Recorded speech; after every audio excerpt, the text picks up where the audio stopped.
Hi, I'm Carla from Trash Imagination, and I'm just about to start a new weaving project, so I thought I'd bring you along with me. My goal is to make a Halloween themed rug in black and orange.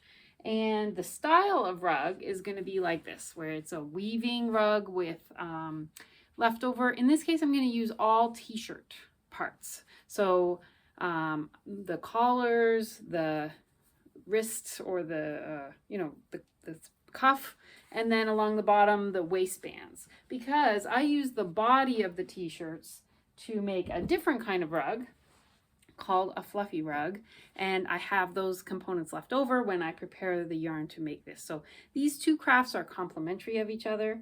You can see I this year made an orange fluffy rug. There it is, and you can see what it looks like up close. And when I made this rug, the result was a whole bunch of bits of orange collars, cuffs, and waistbands. And so I want to use them up. And I've been pondering what I was going to make, and then Halloween's coming, and I have a ton of black t-shirts. I already have a ton of black t-shirt components, so I thought, perfect, I will make an orange and black rug.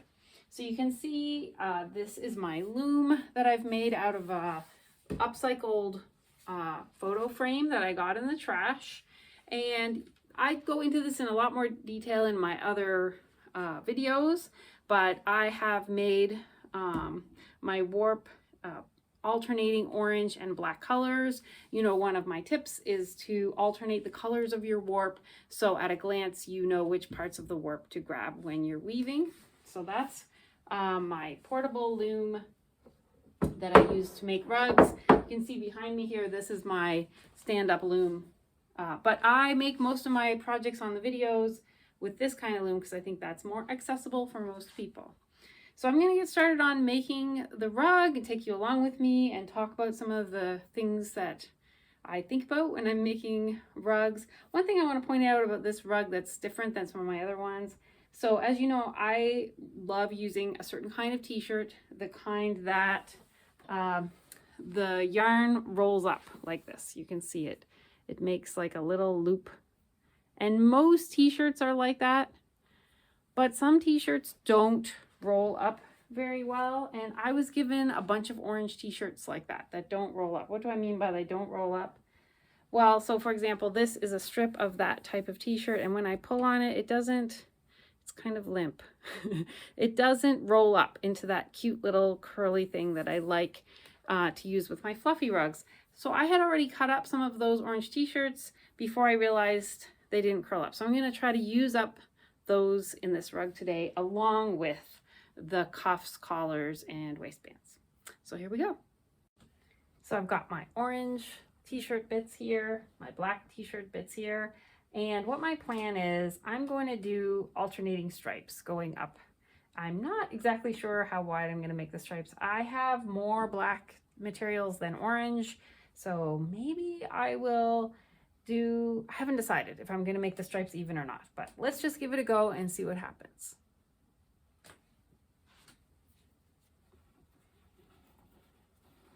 So as you know, I pick up the alternating warp. So I'm going to start with just picking up my black warp and weaving the loop inside underneath it. I'm at the end of this piece, so I'm going to add a piece from my black section. And in my other videos, I've showed you how I attach those. Again, just picking up the black warp pieces. I'm at the end again, so adding another piece. Now I'm going to be picking up orange on the way back.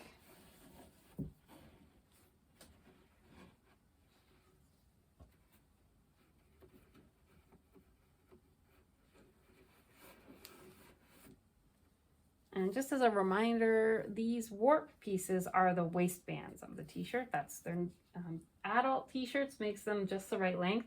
But like, for example, here's an adult, or it might have been a kid's t-shirt, I don't know, but it was, when I put it on the loom, it was too tight. It was going to be like, and that was going to make it no fun to weave. So I'm just going to use it as a warp piece. I'm just going to put it into the mix of this rather than trying to weave with a super tight waistband.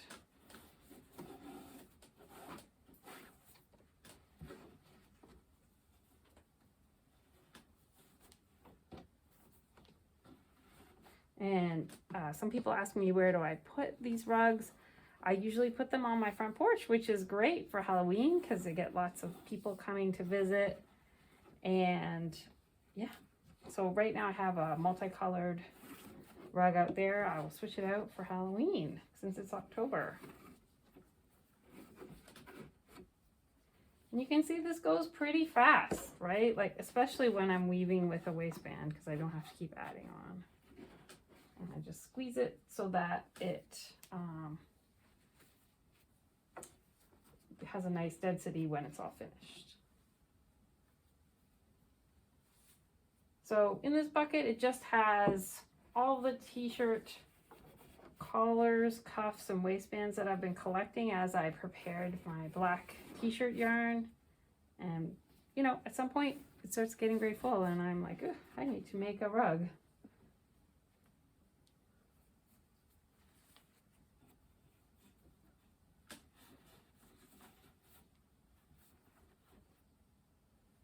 Okay, so this was another one that was, I think this one was too long, so it was like going to be too loose on the loom, so I kept it for weaving.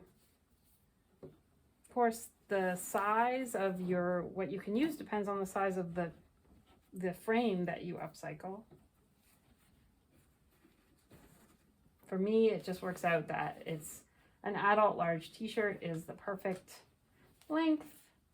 I didn't plan that. That was just luck because adult large is a very common t-shirt size that people give me. Sometimes people ask me, where do you get all these t-shirts? Well, when you tell people you make rugs out of t-shirts, they give you t-shirts. It's amazing how that works. So yeah, when I first started, I used to go to thrift stores. I don't need to do that anymore. I have plenty given to me for free.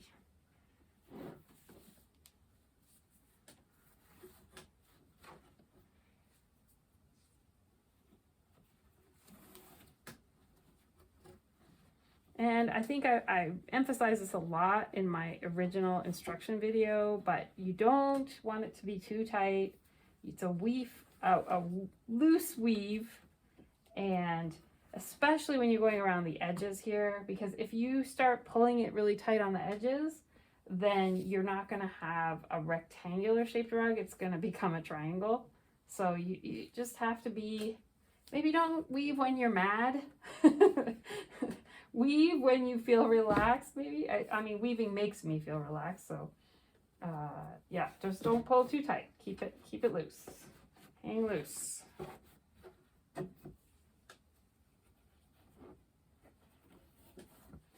And you know, I get t-shirts given to me in varying quality and age, and sometimes they're in pretty bad shape. They've been used a lot. They've lived their life as a t-shirt, and that's great.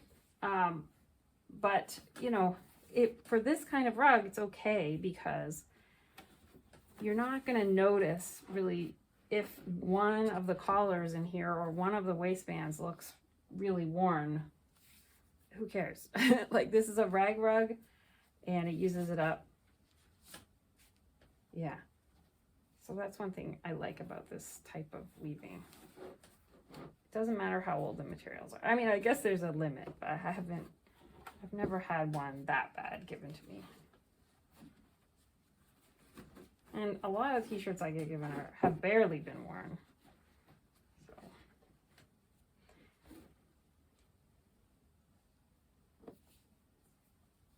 Okay. I think I'm almost at the point where I want to switch. Oops, look at that. It popped off. That's okay. I'll just hook it back up on. That means that one, it was a little bit looser maybe than some of the other ones. I'm going to switch to orange here shortly. I think this is a good size of stripe. Maybe when I get back to the other side.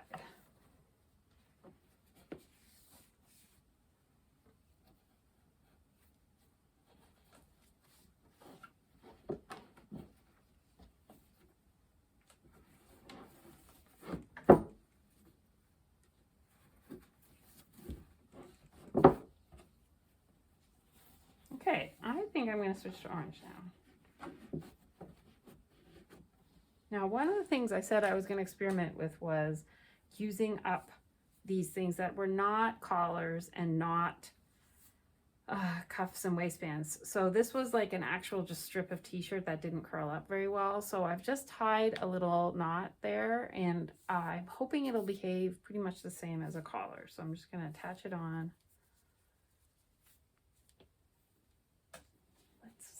Let's see how it goes here.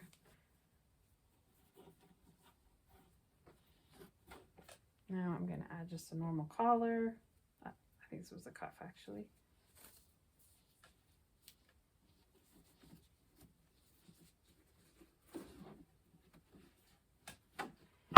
Oop, that was loud. And people ask me, you know, like if there's a knot like that, doesn't that hurt your feet when you walk on it? And it's like, not really, because it doesn't take very long for the t-shirt fibers to break down when you've been walking on it. And it all becomes one big soft rug pretty much instantly with very little traffic on it.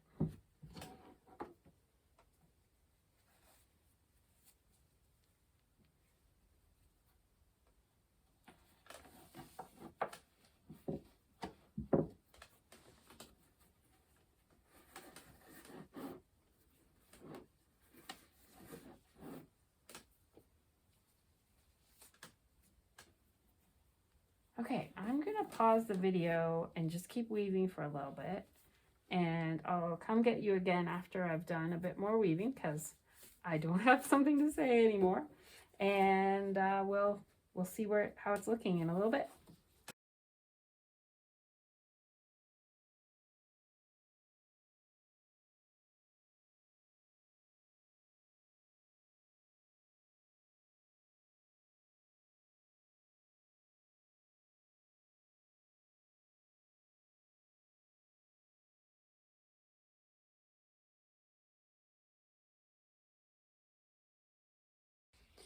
Okay, so you can see I am making great progress. I've got almost 2 stripes of black, 2 stripes of orange. I think I'm gonna aim for 3 more stripes. So 2 more stripes of black, 1 more stripe of orange. Yeah, I think that's what's gonna end up fitting on here. And I'm very pleased. I am not going through my materials as quickly as I thought I would. I think I might even still have some orange and black left. Maybe I'll make another Halloween rug for a friend or something. I think, yeah, I think I might have enough materials for a whole other rug. So we will see if that's what happens. But yeah, so there's like a big, I'm going to save some of my extra long pieces in case I make another rug. And I thought I would talk a little bit about Halloween. So when I used to work in a sort of corporate type of environment, they used to have these Halloween costume contests. And there was a contest at my office where you could win a day off with pay. Woo-hoo-hoo, for the best costume. And so I'm kind of a competitive person sometimes.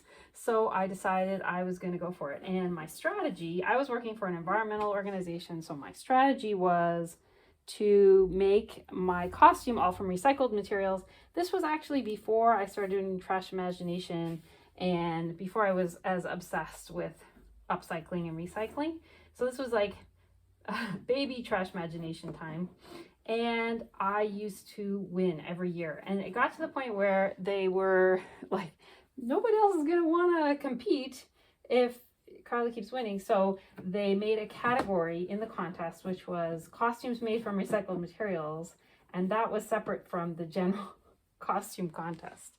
So if you like Halloween and you like making Halloween costumes from recycled materials, you could check out, I've got a blog on my website where I put photos of all those award-winning costumes. And I also have a podcast where I talked about how I made the costumes and stuff. So if you make costumes from recycled materials, you could check it out. Ooh, made a good sound, crack. So, yep. But I don't really make costumes anymore because I don't work in a place where They have such a wonderful prize. I would rather be making rugs with you guys. So there you go. Okay, so we have our black, orange, black, orange. I'm going to switch now to black and do another stripe of black. Woo, this is looking so good. I love how the orange is really multi-shade, multi-tone colors, whereas the black, it looks just black. I love how there's that contrast. And it kind of looks like a pumpkin. Like a pumpkin has lots of colors and orange in it. So I love that.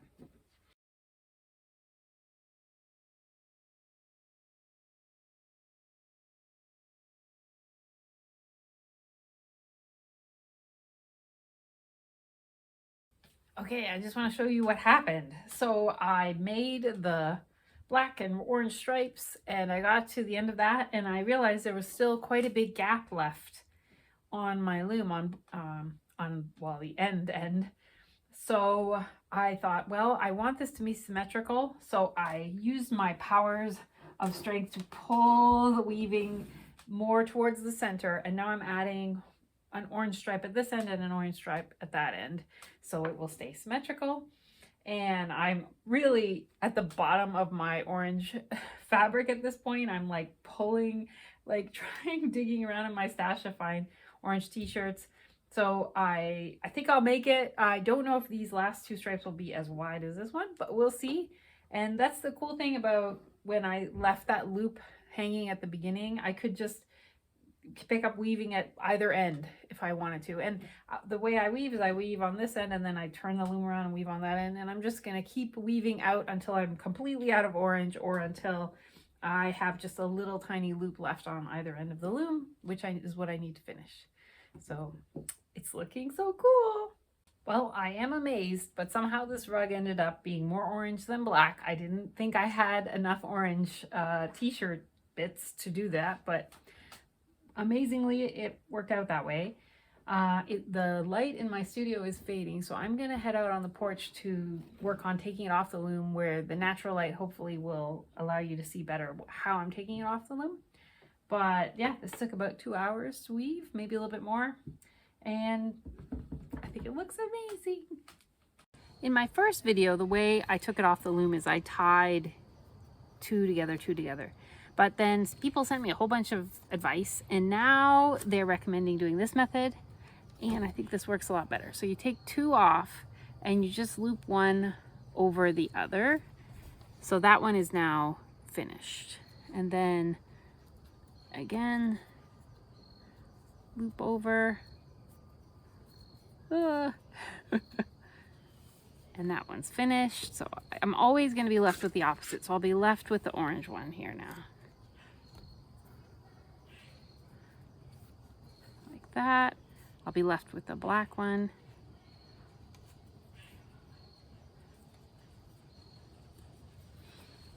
And you can see it's making this pretty design along the edge.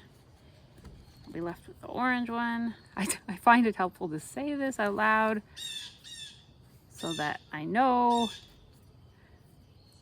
Mr. Blue Jay knows. Okay. And on like that. Okay, I'm gonna keep taking it off here and then I'll work on the other side to do the same. So now we have our finished rug. I'll zoom in so you can take a look at the textures.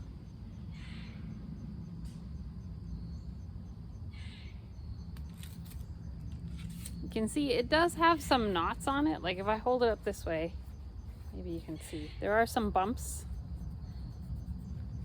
But those will flatten out pretty much as soon as people start walking on it. And it's the same on the other side. Ba-ba. So it doesn't matter which side you have facing up. This is how our edge came out. That's one of the advantages of alternating colors on the warp. You get this cool design on the end. Isn't that fun? I hope you enjoyed weaving with me and that you might give it a try. You can use up your leftover t-shirts. You can use old socks that have holes in them. And I would love it if you would share with me photos of rugs that you make inspired by my videos. And I hope you will subscribe to Trash Imagination so that you get notified when I make new crafts and new weaving, new quilts, and new embroidery. If you haven't looked at my other videos, I have some where I make things out of recycled neckties and lots of things out of t-shirts and socks. I hope you have a great week. So here it is in action at the front door. Dun, da, da. Very welcoming for Halloween.